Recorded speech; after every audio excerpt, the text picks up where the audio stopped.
la Vida, un programa que te enseña a mejorar la calidad de vida. Todos los miércoles de 15 a 17 con la conducción de Fabiana Blasco.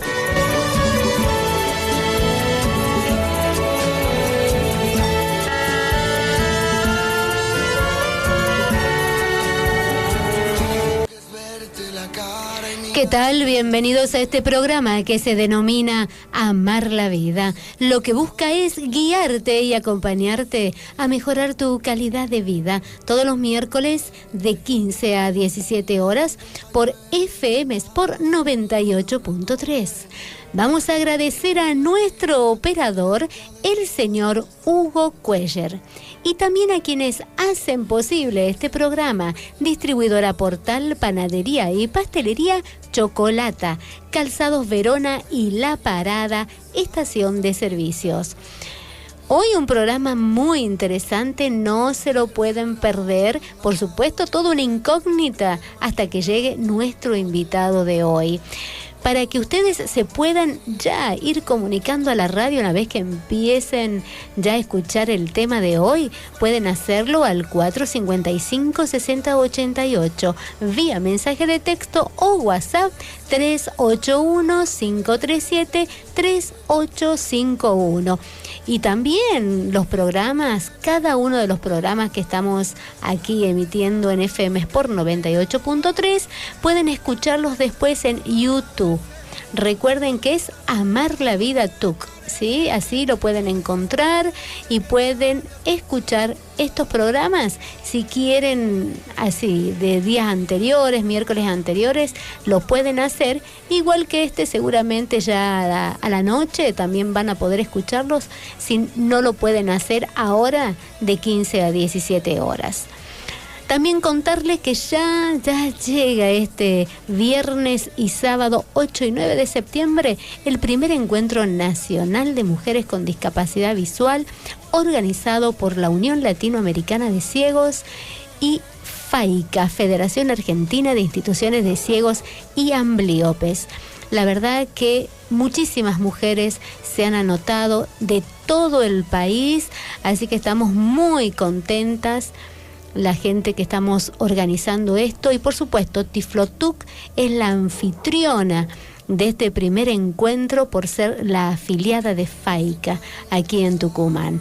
Así que vamos a esperar que aquellas personas y aquellas instituciones que nos colaboraron estén en la apertura de este primer encuentro nacional de mujeres con discapacidad visual. Y así, esperando a nuestro entrevistado, vamos a ir a una pausa publicitaria y enseguida volvemos. Continuamos en Amar la Vida. Recuerde que puede comunicarse a la radio al 455-6088 vía mensaje de texto o WhatsApp 381-537-3851. Y ahora lo vamos a presentar a nuestro invitado de hoy, que como les dije al principio del programa, no se pueden perder el programa porque va a estar muy interesante. Así que lo presentamos aquí al presidente del bloque de la Unión Cívica Radical, el legislador José María Canelada. Bienvenido. Muchísimas gracias, la verdad que un gusto estar acá. Sí, le cuento de la primera vez que tengo un legislador. Bueno, qué responsabilidad la mía. Sí, importante, interesante, porque pasan muchas cosas en nuestra legislatura. Entonces me parecía algo que la gente tenía que saber, porque escuché también, uno siempre escucha radio, ¿no? Porque es lo que le gusta a uno, y sobre todo lo que había pasado la semana pasada, que no existió la posibilidad, ¿sí?, de esto tan triste que es para la vida de las trans, el poder tener la posibilidad de un cupo de inserción laboral. ¿Qué pasó ese día? Mira, yo al día miércoles de la semana pasada, que ha sido la sesión, lo separaría en dos partes. Bien. Una cuestión es el proyecto, sí, que te voy a contar el contenido, y otra cuestión es cómo se desarrolló la sesión, lo que tiene que ver con las reglas de juego, con el reglamento y con cómo esta legislatura vive la democracia. Sí. Porque son dos cosas que, si bien han estado asociadas, son importantes y tienen cada uno una entidad para mí importante. El proyecto de ley, que como vos decías es un proyecto que lo que fija es un cupo laboral para personas trans. Sí. En su momento lo pensamos con la legisladora Adela Estofán de Terraf de la siguiente manera. Nos enteramos estudiando, leyendo, charlando, porque la verdad que nuestros despachos son de puertas abiertas y va muchísima gente todos los días a la legislatura, incluso en las redes sociales nos van a ver con mucha gente. Y estoy viendo el micrófono porque me parece que no está saliendo bien la voz. Probamos ahí si querés. Ahí, ahora sí, perfecto. Bueno. Muy bien. Entonces te decía, charlando y estudiando, advertimos que las personas trans en Tucumán tienen una esperanza de vida de 35 años. ¿Sí? Yo tengo 38. Tengo 38, he tenido la posibilidad de recibirme de abogado, con una familia súper afectuosa que me cuidó, me mimó toda mi vida, que me apoyó para que pudiera estudiar, para que pudiera ir a la universidad pública. Hoy no solo soy legislador, sino que tengo el orgullo de ser el presidente del bloque de legisladores de mi partido, que es un sueño para un militante, un sueño hecho realidad. Y del otro lado, al costado del camino, veo personas, hermanos y hermanas tucumanos, con los mismos derechos que yo, con los mismos sueños que yo, que son muchas veces corridos de sus casas cuando son niños, cuando son niñas, que no pueden terminar el primario porque son discriminados, o porque en algunos casos no les interesa. Charlábamos en una reunión que hemos tenido en la legislatura y una de las chicas trans nos contaba que en algún momento cuando estaba en el secundario dijo, ¿yo para qué voy a seguir estudiando si a mí no me va a tomar nadie? No me sirve de nada. Ni hablar la posibilidad de la universidad, que yo en Tucumán he conocido solamente una chica trans que es profesional, que es Marcia. Sí. Pero bueno, ¿por qué te decía lo de la esperanza de vida? Porque en síntesis, ¿cuál fue el razonamiento? En Tucumán hay hermanos y hermanas que se mueren, ¿sí? Para quienes yo ya soy un viejo, porque su esperanza de vida es a los 35 años, porque no tienen otra posibilidad para sobrevivir que la prostitución. Y de la mano de la prostitución, las enfermedades con las que se mueren. Sí. Entonces, si la posibilidad de tener un trabajo va de la mano con la posibilidad de vivir, lo que estaba en juego es el derecho más básico de todos los derechos, que es el derecho a la vida. ¿Sí? Entonces, por eso decidimos encararlo al tema, sabiendo que hay temas que generan polémica, que hay que conversarlos, que hay que discutir, y siempre con esa vocación democrática de escuchar a todos los sectores y conversar, pero con la decisión de que había que salvar vidas. Y es muy importante porque esto, digamos, de este proyecto de ley, ¿no?, de inserción laboral, me refleja mucho y me hace hincapié sobre todo haciendo un paralelismo con las personas con discapacidad. No tengas dudas, y sabes que por eso me ha sorprendido mucho, y ahora voy a la segunda parte, que es lo que pasó en la sesión, porque este proyecto fue tratado en 2 comisiones. Primero, que no solo tenía mi firma y la de legisladores de mi bloque, sino que de otros partidos también. Pasó por 2 comisiones. Las comisiones en la legislatura todas tienen mayoría del oficialismo. ¿Y por qué digo esto? Porque sobre 49 legisladores, digamos 48 porque hay una banca que está ahí discutiéndose si asume o no asume Mansilla, de ese total de legisladores, 32 son del oficialismo, con lo cual lo que se transforma o no se transforma en ley depende de la voluntad del oficialismo. Nosotros trabajamos mucho, nos esforzamos, presentamos proyectos de ley, damos el debate, intentamos persuadir, pero lo cierto es que a la hora, en el momento clave, quien tiene las llaves es el oficialismo, porque tiene la mayoría de los votos y tiene la mayoría en las comisiones. Este proyecto tenía dictamen favorable de 2 comisiones. Llega finalmente a las sesiones, incorporada en el orden del día, y cuando estábamos ahí, en toda una serie de movimientos que lo que hacen es incumplir lo que dice el reglamento, deciden amordazar a todos los legisladores y solamente hacen uso de la palabra los que se habían puesto de acuerdo para que el tema vuelva a una tercera comisión. Es decir, perdóname la terminología de barrio, pero patean la pelota afuera de la cancha, porque lo que hacen es impedir que esto se transforme en ley y que podamos salvar esas vidas que son las que nos siguen preocupando.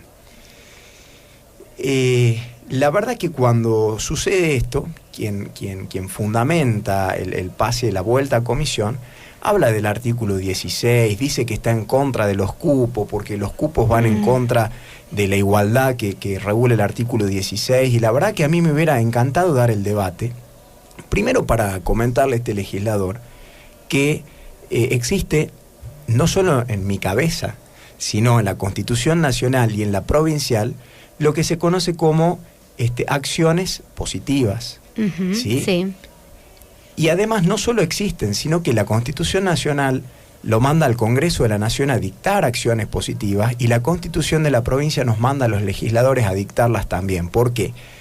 Porque esa igualdad del artículo 16 es un enunciado, es una igualdad formal, pero en los hechos sabemos que no somos todos iguales, y que para que haya igualdad real, el Estado a algunas minorías o a algunos sectores vulnerables les tiene que dar un empujón, los tiene que ayudar, los tiene que abrazar con más cuidado, con más cariño, con más preocupación, porque de lo contrario, la igualdad es una mentira. ¿Sí? Sí. Y un ejemplo clarísimo de eso es, por ejemplo, el cupo de las personas con discapacidad. Hace muy poquito hemos aprobado en la legislatura la declaración de emergencia, ¿sí? en violencia contra la mujer. ¿Y sabes qué cosa en esa ley que aquel legislador ha votado? ¿Qué cosa? Una de las cosas que había ahí, regulábamos un cupo especial para que las mujeres que sufren de violencia familiar puedan tener acceso a la vivienda. Entonces, dentro de las viviendas del IPB se fija un cupo especial. Sí. Entonces, ¿por qué estaría bien? ¿Por qué no nos parece mal que haya un cupo para las personas con discapacidad? Que desde luego yo estoy de acuerdo que debe existir el cupo. ¿Por qué no nos parece mal que haya un cupo especial respecto de las viviendas para las mujeres que padecen violencia? Porque si no se van de su casa las matan, de esto estamos hablando. ¿Por qué no nos parece mal el cupo femenino? Sí, que el legislador que dijo estar en contra de los cupos en su lista respetó el cupo femenino, porque de lo contrario su lista no hubiera llegado a elecciones. Entonces yo lo que creo es que nos tenemos que sacudir un poquito los prejuicios y de manera honesta habilitar las instancias de debate, conversar, mirarnos a los ojos, exponer ideas, pero sin prejuicio. Hay cosas en las cuales, mira, cuando a mí me preguntaban, porque me han preguntado mucho sobre este tema, alguna gente, algunos asesores, gente bien intencionada, cuando estábamos discutiendo el proyecto de ley, me decían, ojo, porque a alguna gente no le va a gustar. Y yo me llevé esa idea. ¿Y sabes qué pensé cuando estaba en mi casa a la noche, con mi almohada? Que si yo tenía la posibilidad de salvar una vida, aunque sea una sola, y no lo hacía, no iba a poder volver a dormir en paz.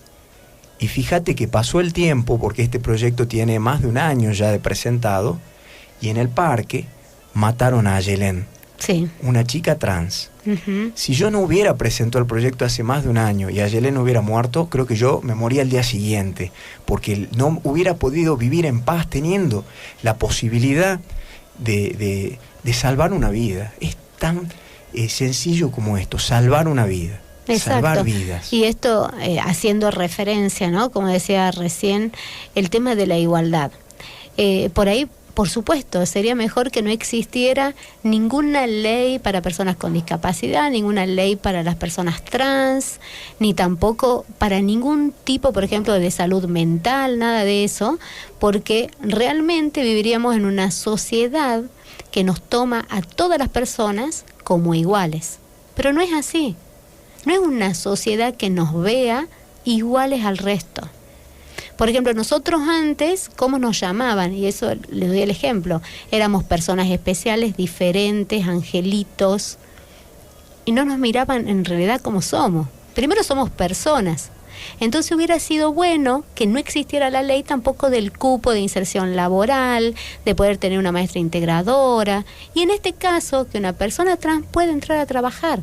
Si no existe el cupo y no obligamos a la sociedad que lo haga, y sobre todo el Estado que le da la posibilidad de entrar a trabajar, no lo van a hacer. Es así. Y fíjate, mira, yo te decía que he tenido la suerte de tener una familia cariñosa, donde solamente he visto toda mi vida gestos de amor, de solidaridad, una casa de puertas abiertas, un abuelo que yo siempre babeo cuando hablo de mi abuelo, porque siempre cuento que mi abuelo me enseñó a cenar con desconocidos. Porque yo me acuerdo una vez que era muy chiquito, estábamos en un restaurante que le encantaba y al que me llevaba, imagínate, a su primer nieto, y iba pasando un nene pidiendo. Mi abuelo lo invitó a sentarse, le abrió la carta, le preguntó qué quería, se dio cuenta que no sabía leer, le leyó la carta completa. El nene vio que pasaba un mozo con una bandeja y le dijo, eso quiero. Lo vio que separaba la comida a la mitad y le preguntó, ¿por qué estás separando? Para mi mamá, no, después para la mamá vamos a pedir otra cosa. Eso ha sido mi abuelo. Mi mamá, una laburante, una empleada de una obra social, a la que yo la veía volver a las 5 de la tarde cuando salía a las 2, y le decía, mami, ¿por qué te demoras tanto? La verdad que yo me daba un poco de bronca porque yo quería tener a mi mamá conmigo. No, hijo, porque estamos viendo, porque hay que autorizar de Buenos Aires un medicamento para tal cosa, para tal otra. Estos han sido los ejemplos de mi vida. Bueno, habrán tenido sus defectos también seguramente, pero la enseñanza siempre ha sido de amor y de entrega al otro. Si todos tuviéramos esta actitud de vida, viviríamos en una sociedad ideal.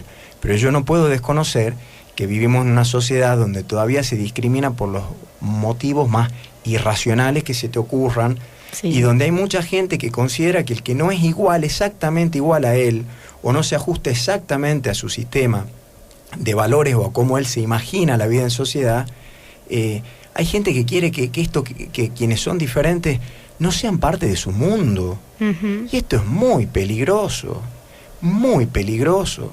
Entonces, con amor, con respeto, con tolerancia, hay que trabajar sobre los prejuicios. Y por eso a mí me ha disgustado tanto que se impidiera el debate y que se cercenara el debate en la legislatura, porque las ideas hay que discutirlas, y porque la democracia no significa que todos pensamos igual, significa que pensamos distinto, pero que a pesar de las diferencias podemos vivir de manera armónica, convivir y respetarnos. Y cuando hablamos muchas veces de la búsqueda de consensos, justamente la idea del consenso tiene como premisa el disenso. Sabemos que podemos arrancar de lugares distintos, pero creemos que si ponemos nuestras ganas y tenemos fuertes intereses en común, nos vamos a poner de acuerdo en algún punto. Y supongamos que después de todo el debate, del intercambio de ideas, no nos ponemos de acuerdo. Ahí sí también la democracia prevé un sistema de mayorías y minorías, donde el que es mayoría, en este caso a través de una votación, le impone su mirada a la minoría. Y bueno, cuando no se puede llegar a consensos, estas son las reglas de juego, porque de alguna manera hay que tomar decisiones. Lo intolerable, se trate del tema que se trate, porque esto es metodológico, es que se amordace en una legislatura a las minorías parlamentarias, porque en el Parlamento se parla, en un órgano deliberativo se delibera. Cuando acallan a la minoría parlamentaria, no lo silencian a José María Canelada. Detrás de José María Canelada, de Adela Estofán de Terraf, de todos los legisladores, los muchos que nos hemos parado y nos hemos ido, hay sectores del pueblo de Tucumán. Se callan cientos de miles de voces. Yo eso no lo voy a permitir, porque soy un defensor del sistema democrático, me banco perder un debate, me banco perder una votación, pero no tolero que lo silencien al pueblo de Tucumán, porque cuando entran en juego los intereses del pueblo de Tucumán, voy a ser el más celoso guardián de la democracia. Así que con ese tema no avanzan, no pasarán. Perfecto, muy clarito, ¿eh? Se nota que fue profesor. Es que amo la docencia de que soy chiquito. Entonces se nota, porque a la hora, siempre digo, a la hora que uno tiene que hablar, sobre todo en la radio, ¿no? Que hay oyentes de todo tipo, entonces el lenguaje tiene que ser claro, común y preciso a la hora de hablar. Yo con eso, si me permitís, hago una confesión pública. A ver. Yo tengo un equipo de comunicaciones que es maravilloso. Tenemos, porque lo compartimos tanto con Adela Estofán de Terraf como con Silvia Elías de Pérez. Ese equipo, que es uno de nuestros tesoros, lo hemos armado entre los tres. Y sabés que yo vengo de la militancia universitaria, yo milité en Franja Morada, fui consejero directivo, consejero superior, y a veces en los órganos de gobierno de la universidad los discursos son medio enredados y con palabras difíciles, porque bueno, son en un ámbito más académico. Mi equipo, en las primeras intervenciones públicas, fue el que me empezó a decir: Chango, habla más fácil. Así que desde ahí en adelante te diría que cual principito con el zorro me han domesticado y me han enseñado algunas cosas. Está bien, muy bien entonces. Un aplauso para el equipo. Absolutamente. Vamos a una pausa y enseguida volvemos. Regresamos a Amar la Vida. Recuerde que puede comunicarse a la radio al 455-6088 vía mensaje de texto o WhatsApp 381-537-3851. Y nos puede escuchar también vía online por www.fmsport.com.ar. Muchísimas gracias. Ahí mandó un mensaje Federico, dice que está muy interesado en el tema que sucedió la semana pasada y que lo explicó extraordinariamente. Así que bueno, gracias a Federico. Bueno, gracias Fede.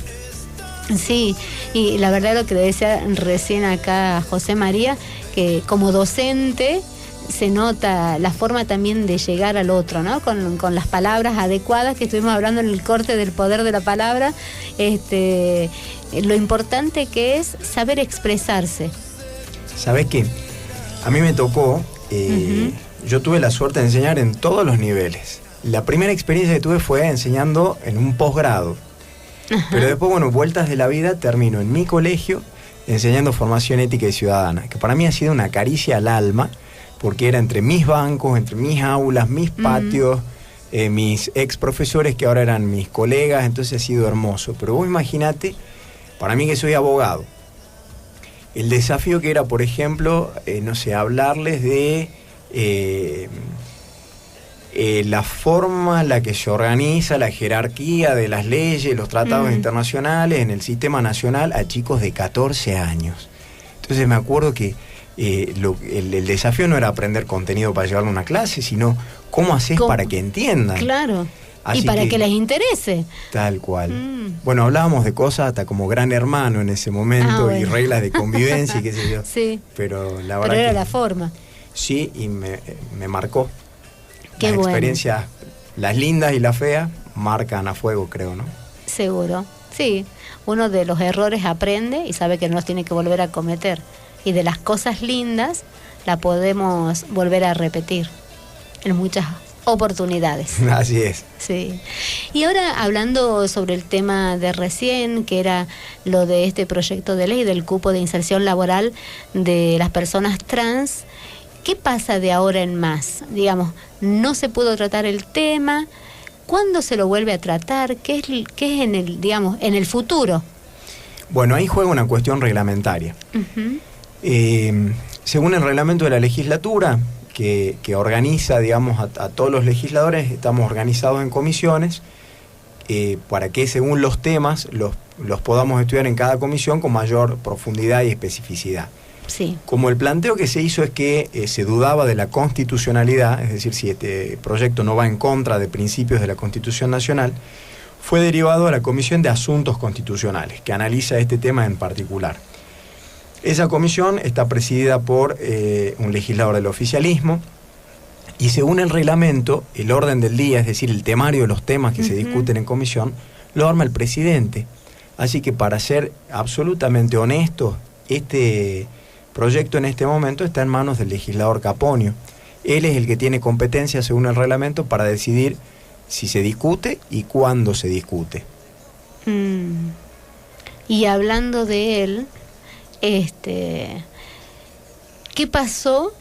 Que él, digamos, estuvo, él quiere, digamos, cuando se presentó un proyecto acerca de los escrutinios provisorios, estaba en contra. A ver. Justamente Marcelo Caponio, ya que lo tocamos. Marcelo Caponio, sí. Mi némesis, porque es con quien tengo grandes discusiones en la legislatura, porque realmente miramos la cosa pública desde lugares distintos.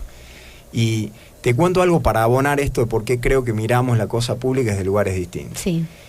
Apenas asumí, presenté junto con la legisladora Estofan de Terraf un proyecto de ley de ética pública. Está en la Comisión de Asuntos Constitucionales, no habilita el debate el legislador. Presenté un proyecto de acceso a la información pública. Está en la Comisión de Asuntos Constitucionales, no habilita el debate el legislador. Proyectos para saber cómo se maneja la flota de aviones de la provincia, para volver a crear organismos de control como la Fiscalía Anticorrupción, algo así como 7 proyectos cuando se cumplía un año de las elecciones, aquellas que todavía nos avergüenzan de 2015, presentamos 7 proyectos de reforma política para que los tucumanos podamos tener la tranquilidad de que cuando votamos nadie puede hacer nada que intervenga o que altere esa decisión del pueblo de Tucumán.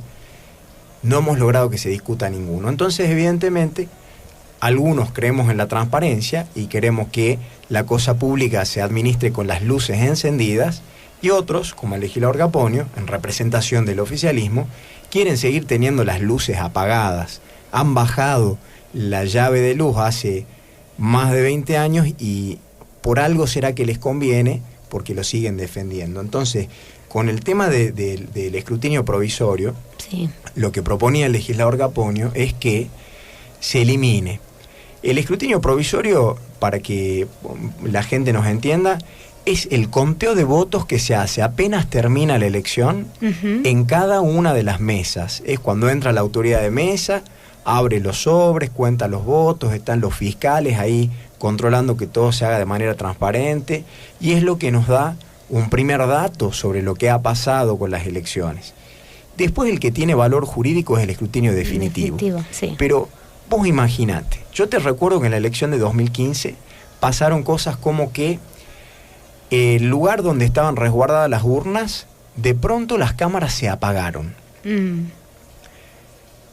Pero cuando se averiguó en EDET si había habido cortes de luz en la zona, EDET dijo que no. Y aunque se hubiera cortado la luz, no tendrían que haber tenido algún sistema que impida que ante un corte de luz se apaguen las cámaras, porque esas cámaras debieran haber sido los ojitos de todos los tucumanos controlando que nadie toca las urnas, porque adentro de las urnas está la sagrada voluntad del pueblo de Tucumán. Entonces, imagínate, si no hubiera habido escrutinio provisorio, si no hubiéramos contado los votos en las aulas de todas las escuelas donde se votó, imagínate las trampas, además de las que hicieron, cuántas más podrían haber hecho. Entonces, por eso en el acto he salido a oponerme a la medida del legislador Caponio. Es más, inmediatamente después presenté un proyecto de ley que mejora el escrutinio provisorio, pero para que sin duda haya escrutinio provisorio, porque lo que yo no quiero es que nadie altere la voluntad de los tucumanos. La voluntad del pueblo es la que elige gobernantes. Yo no quiero que nos hagan trampa, simple como esto. No quiero que nos hagan trampa. Y cuando nos quieren sacar alguna herramienta que lo que hace es ponerle transparencia al proceso, y la razón que explica por qué lo quieren sacar es bastante sencilla.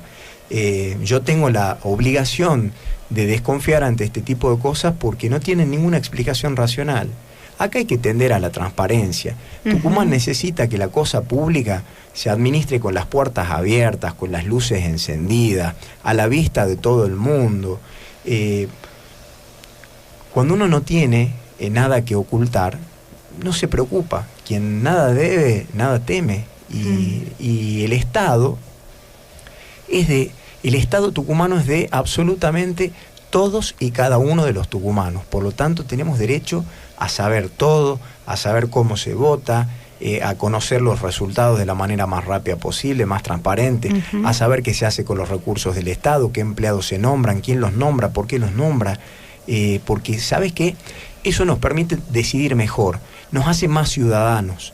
A los ciudadanos nos da más herramientas para poder elegir, para tomar decisiones y para controlar lo que se hace.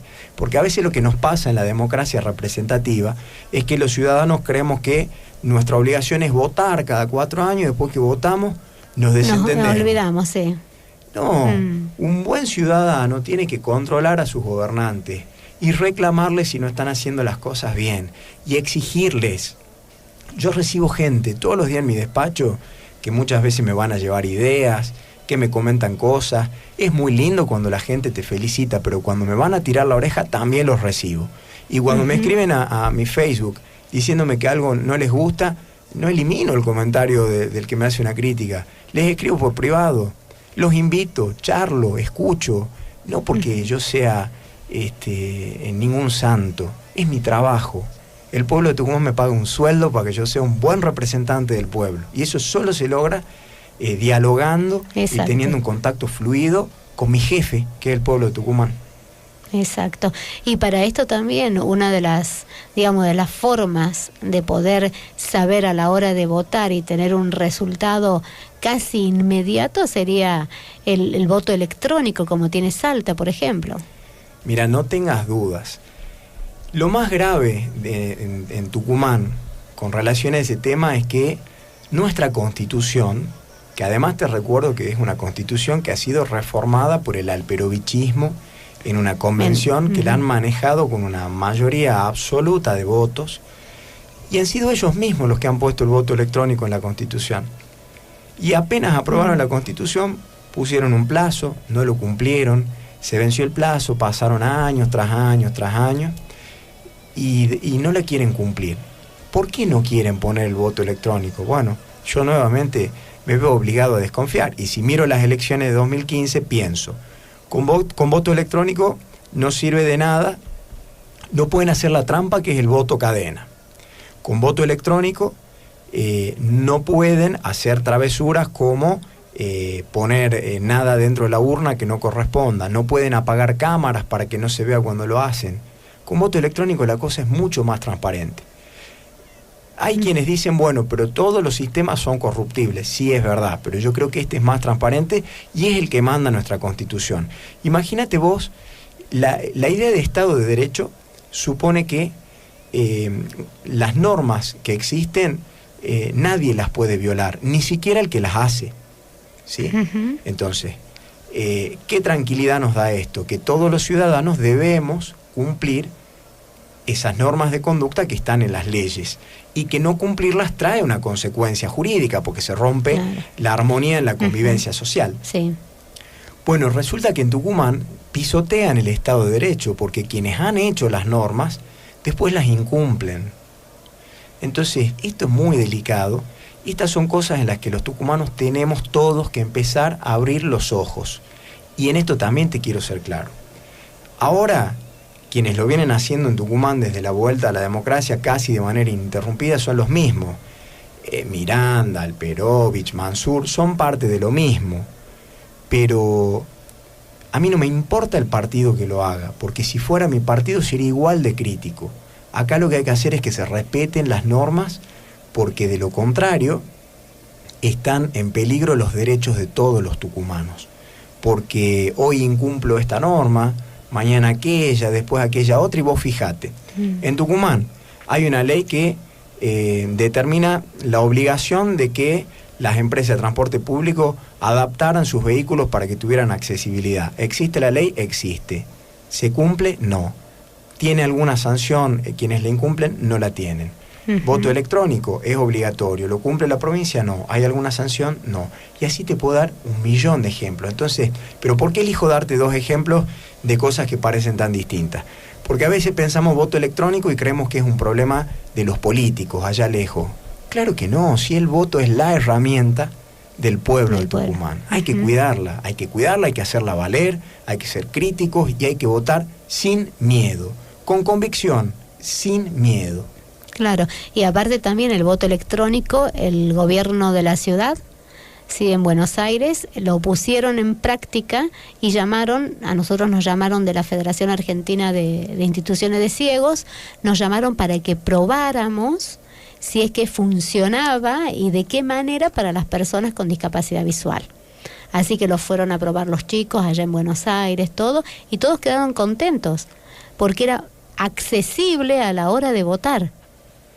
Entonces, en Salta también, los chicos que están también con sus asociaciones en Salta, que tienen discapacidad visual, también lo mismo.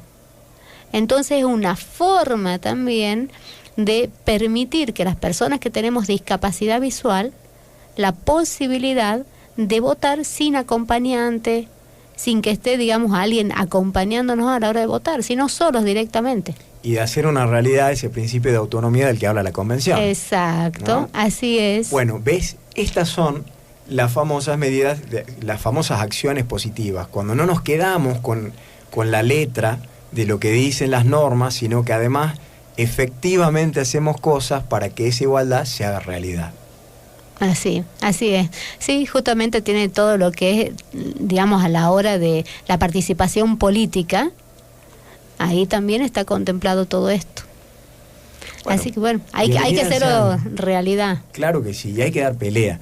Pero yo esto, mira, me permito dirigirme a los tucumanos que nos escuchan. La pelea no es de uno, es de todos. Y no tiene que ver, hay cosas que están por encima de los partidos políticos.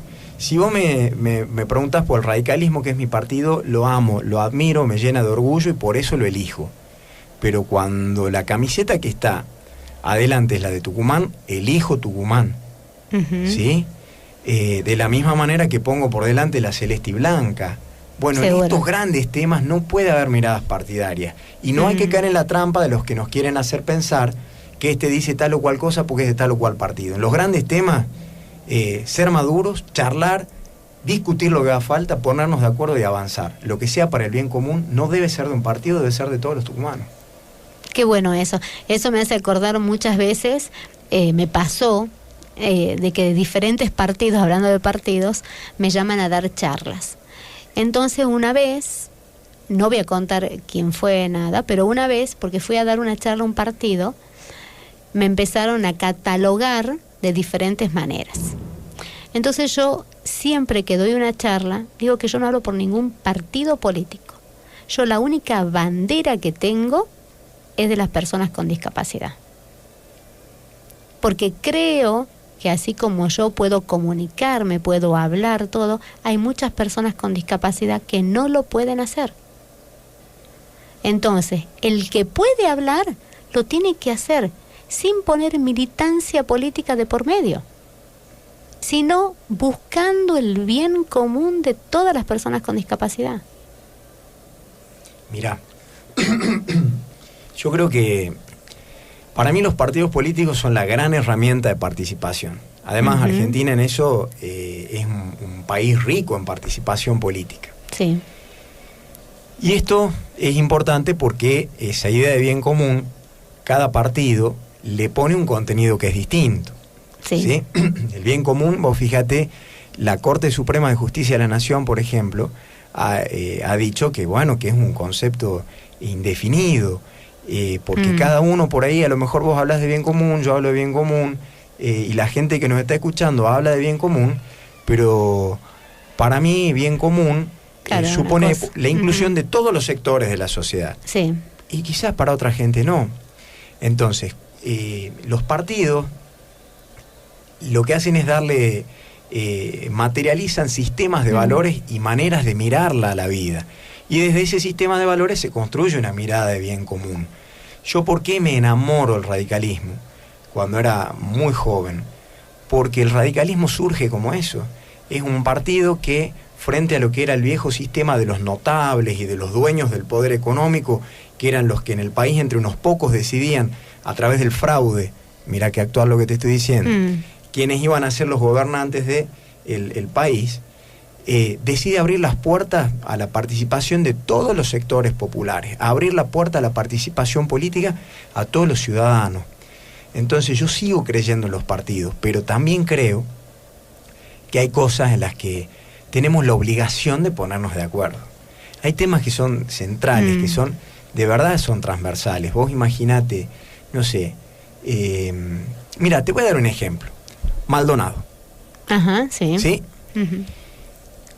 No hay forma, o por lo menos, a ver, he sido medio autoritario lo que he dicho, no creo yo que uno no pueda estar preocupado y pedir por la aparición de Maldonado. Creo que todos compartimos la preocupación, porque no debemos fijarnos si era militante de tal o cual partido, porque no debemos fijarnos si nos gusta, porque tenía o no tenía barba, porque hay un hermano argentino que no se conoce su paradero.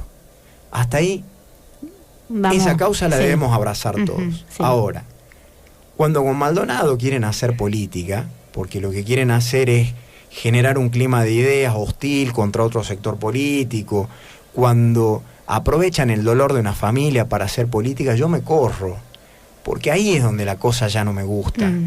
Porque no me gusta cuando se aprovechan del dolor, porque no me gusta cuando se aprovechan de las necesidades de la gente. Eso no me gusta.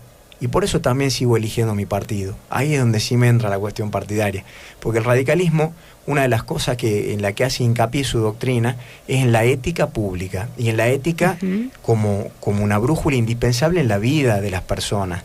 Entonces, a mí este tipo de cosas no me gustan nada. Yo, y lo digo públicamente, lo digo en una radio, claro que estoy preocupado por Maldonado, quiero la aparición con vida.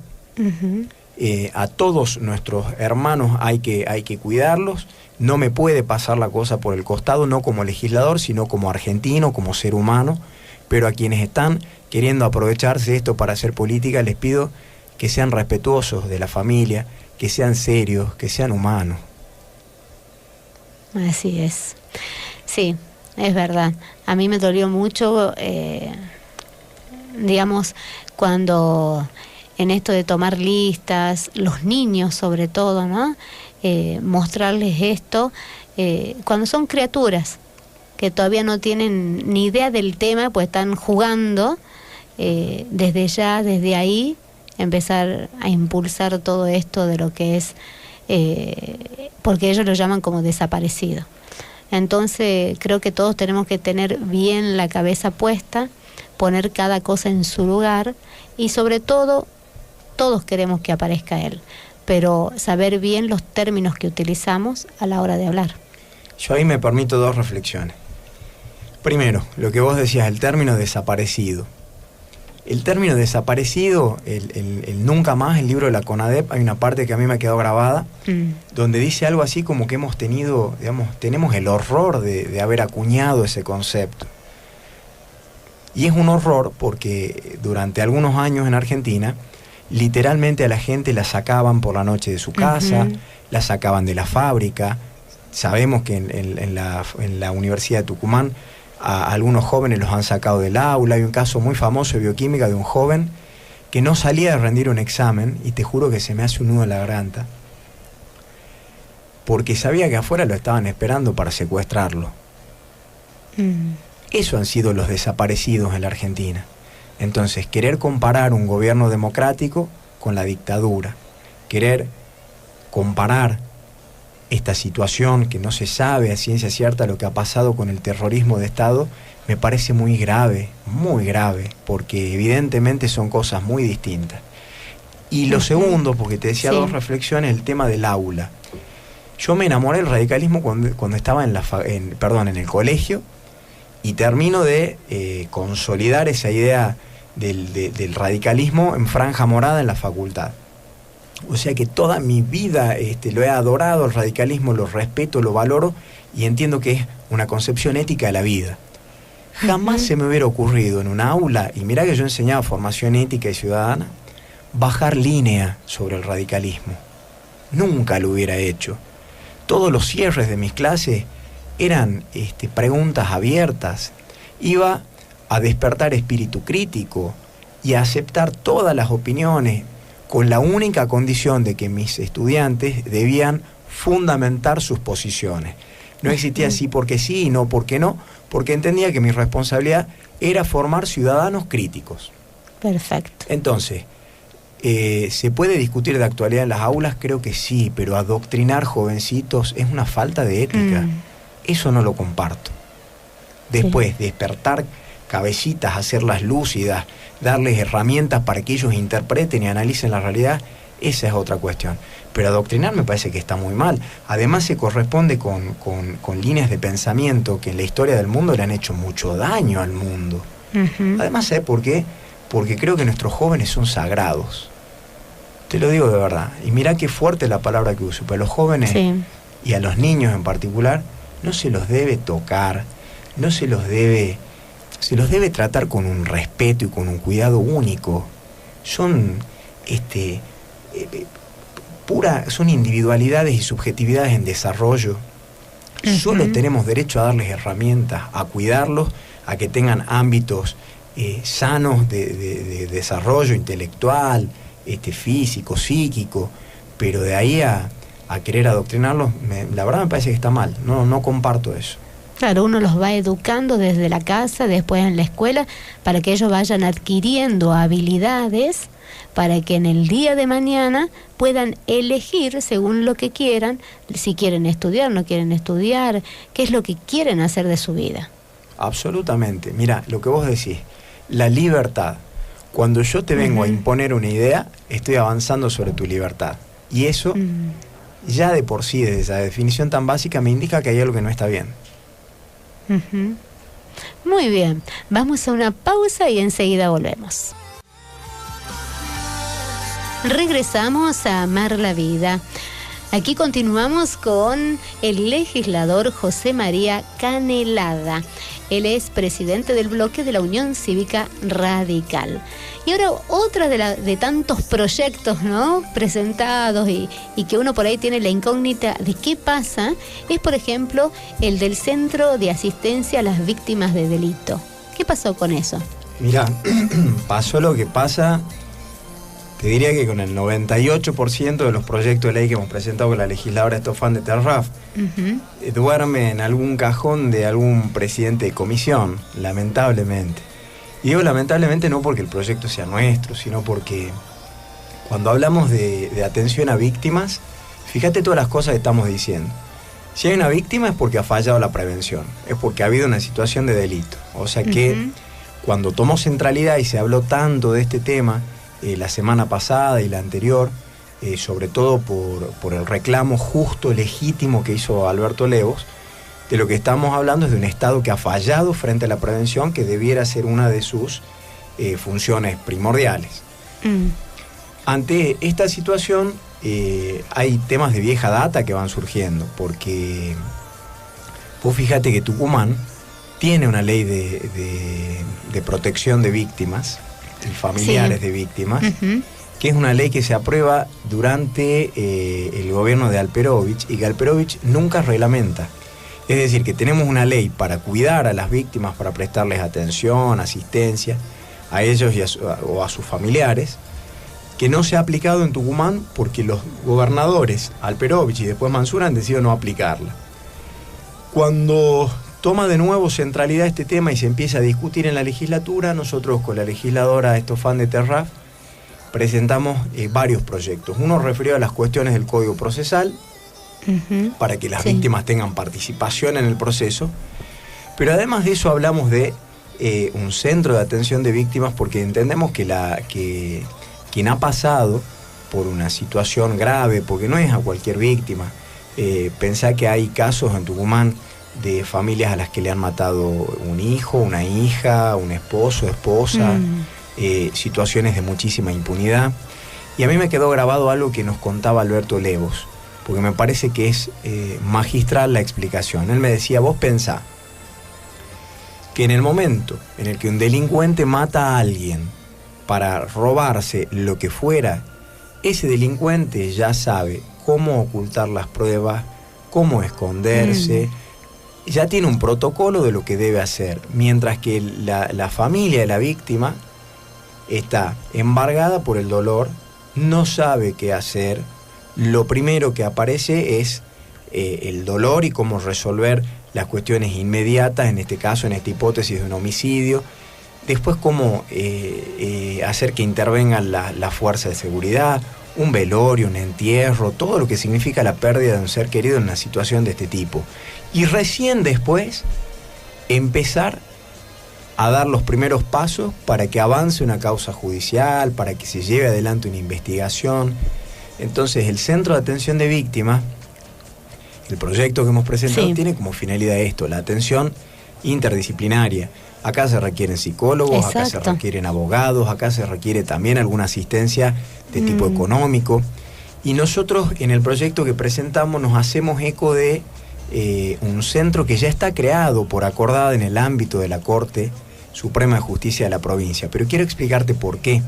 Porque la Ley Nacional de Protección de Víctimas, uno de los principios que establece es que no se superpongan estructuras dentro de de los distintos ámbitos, porque si no lo que termina pasando es que tenés el centro de acá, el de más allá, el del Poder Judicial, el del Legislativo, el del Ejecutivo, el del municipio, y lo que termina pasando es que ninguno es eficiente, que la gente no sabe a dónde debe asistir y que todos terminan haciendo las cosas a medias. Entonces, ¿qué se necesita para mí?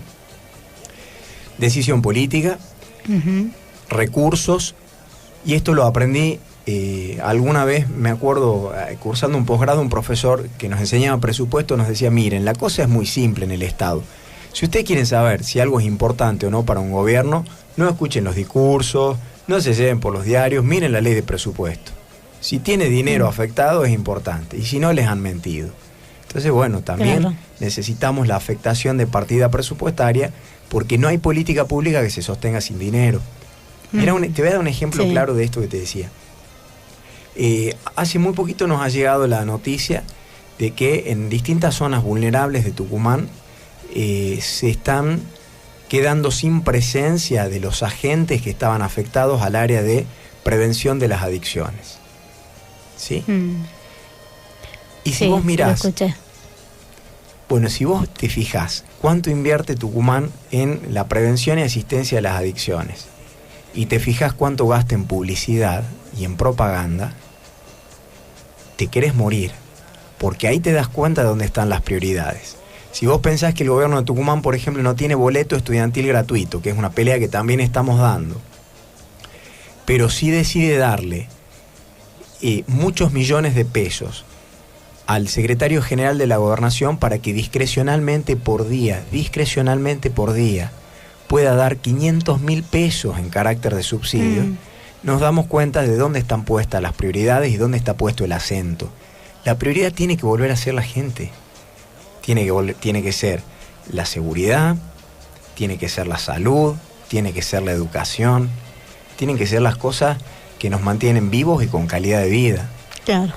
Entonces yo quisiera ni siquiera haber tenido que presentar un proyecto de atención a víctimas, de un centro de atención a víctimas. Quisiera que fuera la excepción, que no fuera un problema, pero hoy lamentablemente las víctimas somos, porque nos ha pasado a todos algún hecho de inseguridad, los protagonistas de la agenda de los diarios todos los días.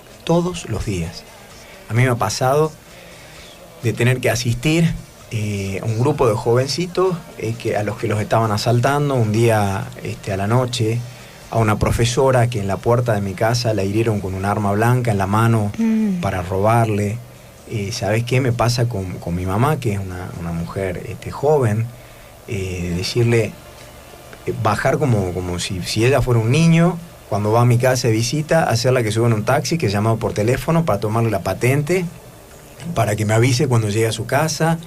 Yo, que antes volvía caminando a mi casa porque me encanta, y porque me gusta recorrer las calles de mi provincia, y porque me gusta hablar con los tucumanos, y porque me encanta.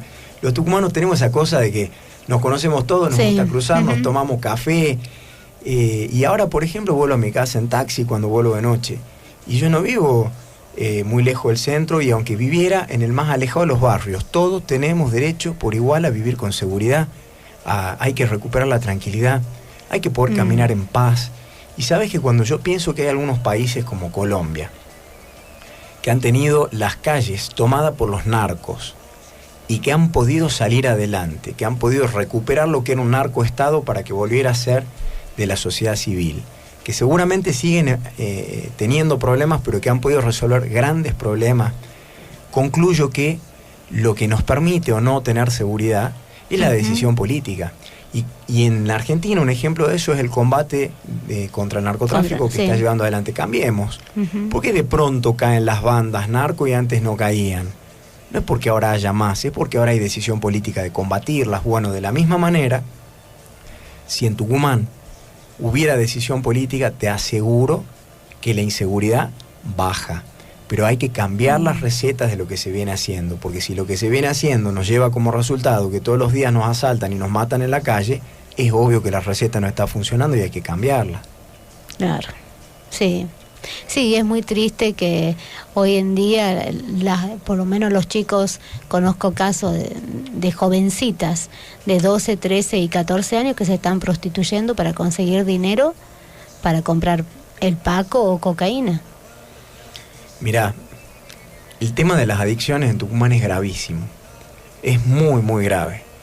Y sabes que cuando estamos en campaña, yo le pedí a algunos amigos que son especialistas en el tema que me ayudaran a entenderlo, que me ayudaran a estudiarlo, porque uno no puede, primero que nadie sabe todo, ¿sí? Y por eso nosotros con Adela tenemos equipos de asesores donde tenemos abogados, médicos, ingenieros, especializados en distintos temas, economistas.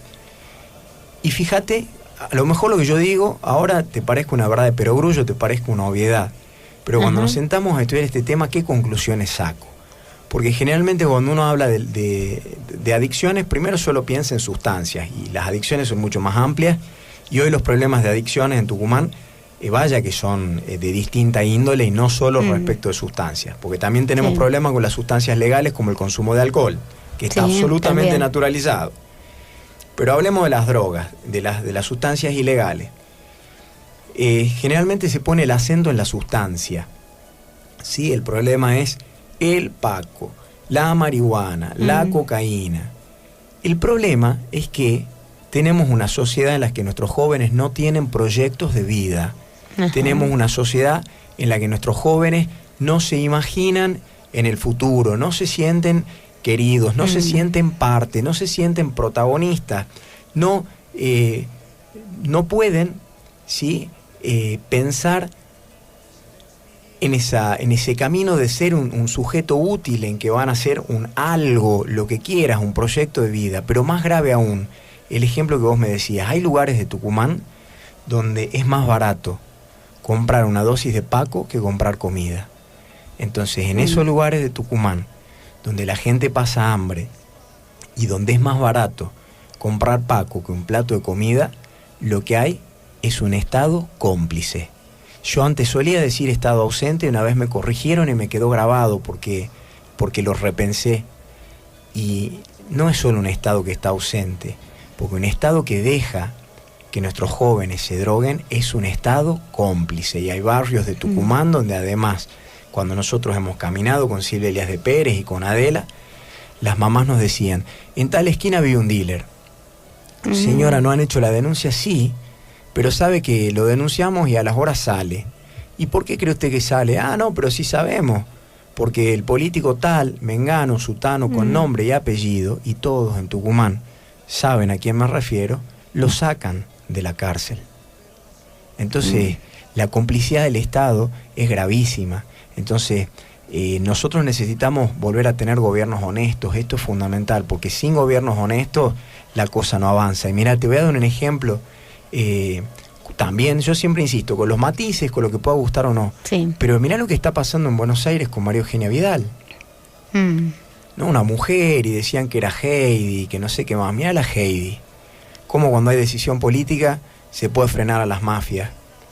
Entonces yo sí creo que en Tucumán se puede frenar el tema de la droga, sí creo que se puede frenar la inseguridad, pero lo que debe dejar de haber primero es complicidad.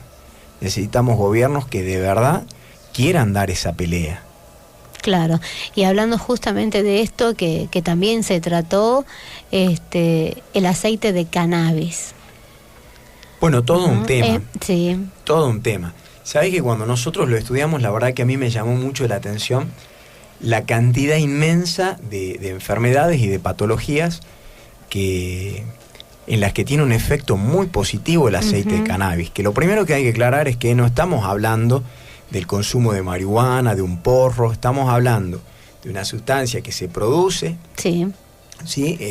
del cannabis, pero que en la ley que aprueba el Congreso de la Nación tiene toda una regulación. Primero, porque la ley prevé que es el Estado quien en algún momento empezará a producirlo. Sí.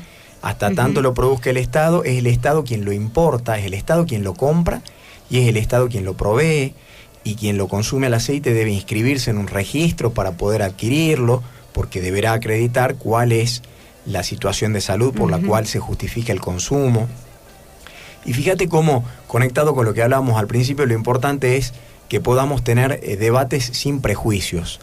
Había mucha gente, muchos colegas míos que en la legislatura nos adelantaron que iban a votar en contra, sin haberlo leído al proyecto, y que después, cuando tuvimos la posibilidad de estudiarlo, de discutirlo con seriedad, con fundamentos técnicos, científicos, cuando quedó claro que el Estado lo regulaba el tema y de una manera muy seria y muy responsable, finalmente el tema se aprobó, creo que por unanimidad.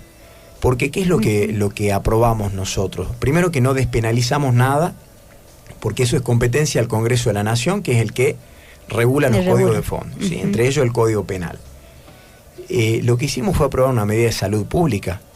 Ha sido acercarle una herramienta a los papás que tienen un hijo con epilepsia, a las personas que padecen de fibromialgia, de tantas enfermedades, sí, o que suponen mucho dolor, o situaciones de un profundo desgaste físico, a que puedan llevar una mejor calidad de vida con un medicamento que su base es el cannabis, pero que es un medicamento y que es regulado y que es entregado a través del Estado.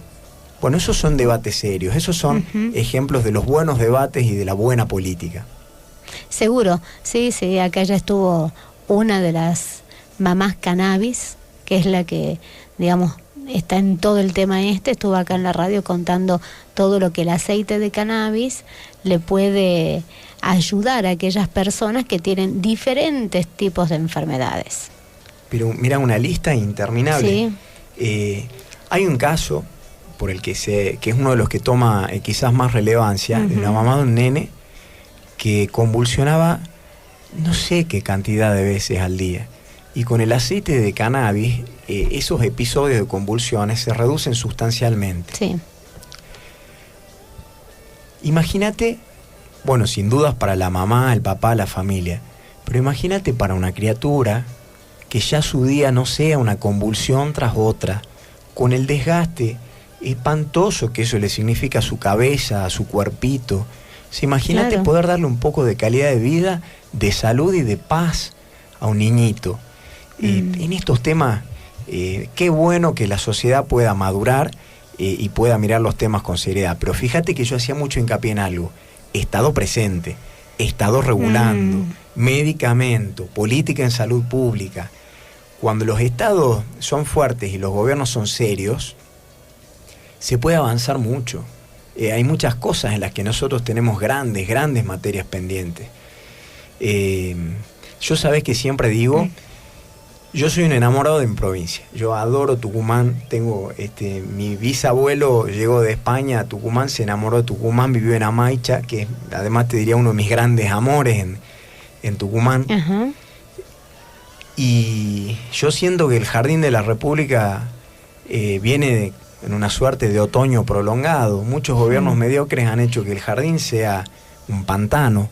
Bueno, yo quiero que el Jardín de la República florezca de nuevo. Por eso he asumido esta responsabilidad y por eso me ven trabajar en equipo y por eso nos ven trabajando mañana, siesta, tarde y noche, porque de verdad que le vamos a poner el alma al jardín para que florezca. Yo quiero que volvamos a sentirnos orgullosos todos y que volvamos a ser el centro del norte y que Tucumán vuelva a brillar en el país. Yo estoy convencido de que se puede. Se puede siendo serio, se puede siendo honesto, se puede siendo austero, se puede estudiando, se puede trabajando en equipo. Hay muchas cosas que se deben corregir. Sí, seguro. Pero se pueden hacer. Vamos a ir a una pausa, pues ya estamos llegando al final del programa acá, junto al legislador José María Canelada. Ya estamos llegando al final del programa por el día de hoy. Y primero agradecerle acá al legislador José María Canelada por haber venido, ¿sí? Por haber estado acá presente en Amar la Vida. No, de verdad que el agradecido soy yo. Primero por la posibilidad de conocerte, que yo acá me permito chusmear, que vos me has contado cosas interesantísimas y que algún día deberíamos hacer al revés y que vos seas la invitada y nosotros te preguntamos cosas. Bueno, y segundo, por la posibilidad de hablar con tantos tucumanos, que siempre me es muy grato. Y bueno, ¿algún mensaje para todos aquellos que están escuchando hoy la radio? Primero, el agradecimiento por haberme escuchado, por haber tenido ganas de prestarle atención a este legislador. Y segundo, convocarlos a participar, a soñar, a ser protagonistas de su provincia. Tucumán nos necesita a todos. desde el lugar de cada uno, ¿sí? Pero a hacernos cargo de un poquito de nuestra historia, de nuestra provincia, y empujar para adelante que Tucumán puede estar mucho mejor. Muchísimas gracias. La verdad, bueno, que un honor tenerlo acá en la radio y bueno, y que todos los oyentes puedan escuchar. Vamos a hacer así, después vamos a ver si viene Adela también y otros legisladores para contar qué están haciendo por el pueblo tucumano. Mira, Adela la comprometo ya, pero ya mismo la comprometo. Bueno, vamos a anotarlo entonces. Bueno, muchas gracias, sí. De verdad. Bueno, muchísimas gracias. Ya estamos llegando al final. Vamos a estar otra vez el próximo miércoles de 15 a 17 horas por FM Sport 98.3. Agradecer a nuestro operador, el señor Hugo Cuellar, y a quienes hacen posible este programa: Distribuidora Portal, Panadería y Pastelería Chocolata, Calzados Verona y La Parada, estación de servicios. Mi nombre es Fabiana Blasco y como siempre les digo al terminar el programa, pronuncien estas palabras: soy feliz, y una sonrisa se les va a dibujar en el rostro. Chau, hasta el próximo miércoles.